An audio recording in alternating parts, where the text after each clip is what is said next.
Hello everyone, welcome to Brain Bloom classes. इस class में हम डिस्कस करने वाले हैं 31 अक्टूबर की important article which is taken from the newspaper the Assam Tribune. Clear? तो टॉपिक क्या है आर्टिकल की? Tax reforms and evolving story. Clear? आइए अभी इसको अच्छे से एनालाइज करते हैं।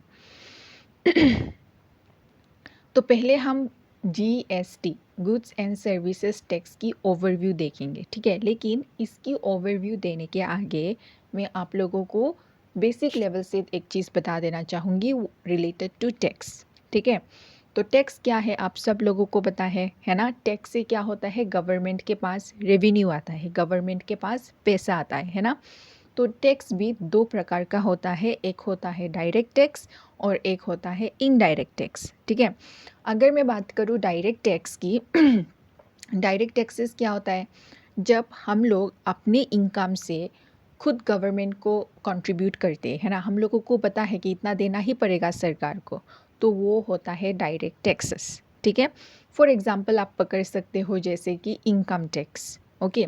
और अगर मैं बात करूँ इनडायरेक्ट टैक्सेस की, इनडायरेक्ट टैक्सेस का मतलब जब हम लोग डायरेक्टली तो नहीं दे रहे, लेकिन किसी चीज़ों को खरीदते हुए हम लोग जब टैक्सेस दे रहे हैं तो उसको बोला जाता है इनडायरेक्ट टैक्सेस, है ना। तो हर सामान के उधर आप लोगों को देखने को मिलेगा इतना परसेंट जीएसटी, इतना परसेंट जीएसटी, तो ये एक प्रकार का इनडायरेक्ट टैक्सेस है। क्लियर? तो जो जीएसटी है, गुड्स एंड सर्विसेज टैक्स, ये एक कैसा टाइप ऑफ टैक्स है? Indirect tax. क्लियर? तो इंडिपेंडेंस के बाद 1947 के बाद पता है कि 1991 से इकोनॉमिक रिफॉर्म्स आया था, है ना। तो इकोनॉमिक रिफॉर्म्स की अगर हम बात करें तो जीएसटी भी एक इम्पॉर्टेंट इकोनॉमिक रिफॉर्म है, ठीक है। तो जीएसटी तो आया था 2017 में। उसके आगे क्या हुआ करता था, इंडिया पे अलग तरीके का टैक्सेस हुआ करता था, ठीक है। Sorry for the disturbance. तो अलग तरीके का टैक्सेस हुआ करता था, तो इन सब टैक्सेस को सिंप्लीफाई करके एक ही टैक्स बना दिया गया था 2017 में, और उसी टैक्स को हम बोलते हैं क्या? जीएसटी, ठीक है। जिसका फुल फॉर्म क्या है? गुड्स एंड सर्विसेज टैक्स, ठीक है।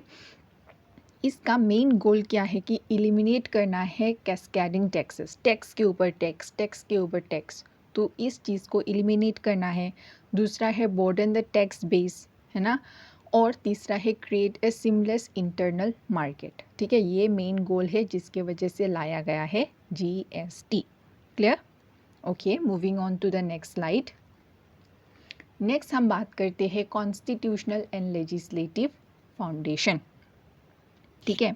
तो जीएसटी एक मेजर चेंजेस लाया है इंडिया का फेडरल फिस्कल स्ट्रक्चर पे, ठीक है।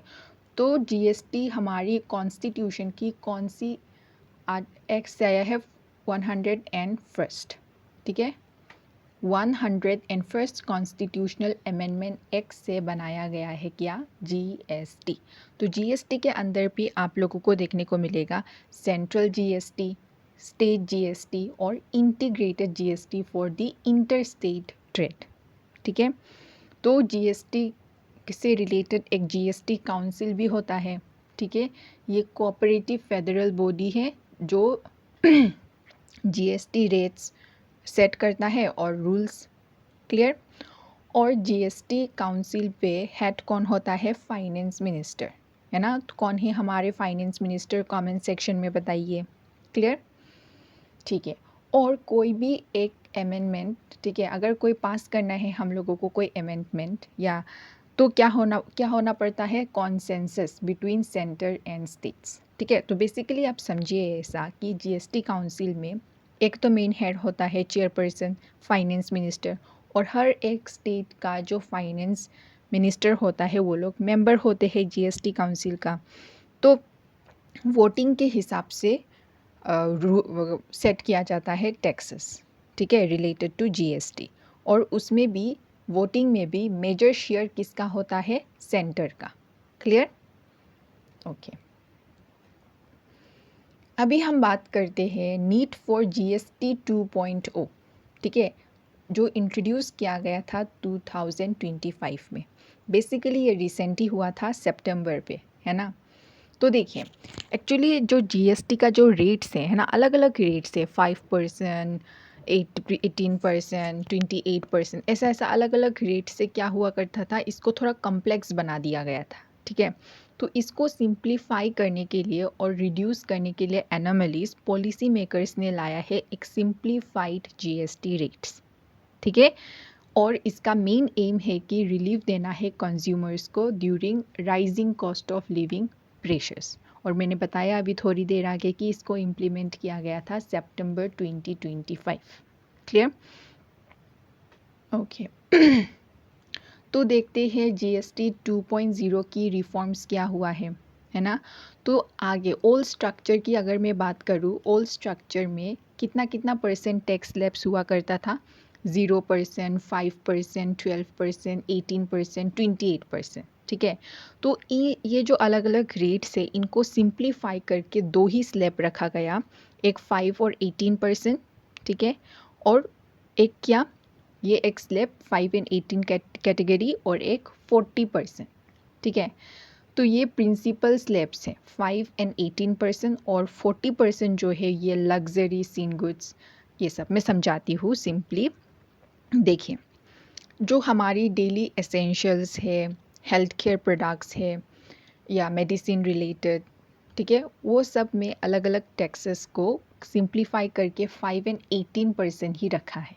ठीक है, और जो लग्जरी सिन गुड्स है ना, जैसे कि हाई कार्स, टोबैको, सिन गुड्स मतलब क्या, जो इन्वायरमेंटली या बोल सकते हेल्थ रिलेटेड अच्छा सामान नहीं है, जैसे कि टोबैको एंड ऑल, उनको बोलेंगे सिन गुड्स। और लग्जरी गुड्स तो आप लोगों को पता ही है, फॉर एग्जांपल जैसे कि बड़े बड़े गाड़ियाँ, आईफोन एंड ऑल एक्सेट्रा। ठीक है, वो सब में कितना चार्ज किया जाएगा, 40%। ठीक है, और बाकी जो कंज्यूमर रिलेटेड गुड्स या एसेंशियल प्रोडक्ट्स, उन सब में कितना चार्ज किया जाएगा, 5% एंड 18%। क्लियर? तो 12% एंड 28 स्लैब्स जो था, ये देखिए ओल्ड स्ट्रक्चर में एक 5, 12, 18, 28 था, है ना। तो ये 12 और 28 स्लैब्स को हटा दिया गया है, ये नया जीएसटी रिफॉर्म में जो है जीएसटी 2.0। क्लियर? ओके, फिर बात करते हैं इस जीएसटी 2.0 की क्या इम्पैक्ट रहा है। क्लियर? तो देखिए, अगर मैं बात करूँ कंज्यूमर्स की, ठीक है, तो significant reduction in tax burden, है ना। तो ये जो essential products, consumer related products में जो जीएसटी कम कर दिया है, टैक्स स्लैब कम कर दिया है, इसका मतलब क्या कि अभी कंज्यूमर का डिमांड बढ़ जाएगा, कंज्यूमर ज़्यादा खरीदेंगे ये सब चीज़ें को, है ना। तो आगे उनको जो टैक्स बर्डन फील होता था वो कम हो जाएगा, है ना। तो ये एस्टिमेट किया गया है कि 20 to 30% रिलीफ मिला है हाउस होल्ड कंजम्पशन बास्केट के ऊपर। ठीक है, और इससे क्या होगा कि लोअर कॉस्ट ऑफ लिविंग भी देखने को मिलेगा। ठीक है, ओके। नेक्स्ट बात करते हैं सिग्निफिकेंस ऑफ जीएसटी 2.0। क्लियर कि ये जो जीएसटी 2.0 है इसका क्या इम्पोर्टेंस है। डेफिनेटली पहली बात तो ये है कि जो कॉम्प्लेक्स टैक्स स्ट्रक्चर था, कभी 5, कभी 18, कभी 28, ये सब को क्या कर दिया, सिंप्लीफाई कर दिया, सिंपली 5 एंड 18, और एक क्या, लग्जरी और सिन गुड्स के ऊपर 40%, है ना। और consumer spending and industrial growth भी देखने को मिल रहा है ना। ये बेनिफिट करेगा reform visible in daily life, और ये देखने को मिल रहा है प्रोग्रेसिव इक्विटी। ठीक है, टैक्सिंग लग्जरी गुड्स हायर, ये जीएसटी 2.0 से हम लोग क्या देख सकते हैं, प्रोग्रेसिव इक्विटी। क्लियर? और ये और एक चीज़ दिखाता है federal cooperation through ongoing GST council reforms. तो ये सब क्या है, significance of what, GST 2.0। Clear? तो इसी के साथ हम लोगों ने कंप्लीट कर लिया है पूरा आर्टिकल की एनालिसिस। आई होप आप सब लोगों को ये समझ आया है। प्लीज़ कमेंट सेक्शन में बताइएगा अगर आप लोगों का कोई डाउट होता है। और इसी के साथ आज एंड करती हूँ आज का वीडियो, और मेरे साथ जुड़े रहिएगा, सपोर्ट कीजिएगा ताकि मैं मोटिवेटेड रहूँ और रोज़ आप लोगों के लिए ऐसी एनालिसिस ले पाऊँ, है ना। ठीक है, चलो एंड करती हूँ आज का session. Thank you so much.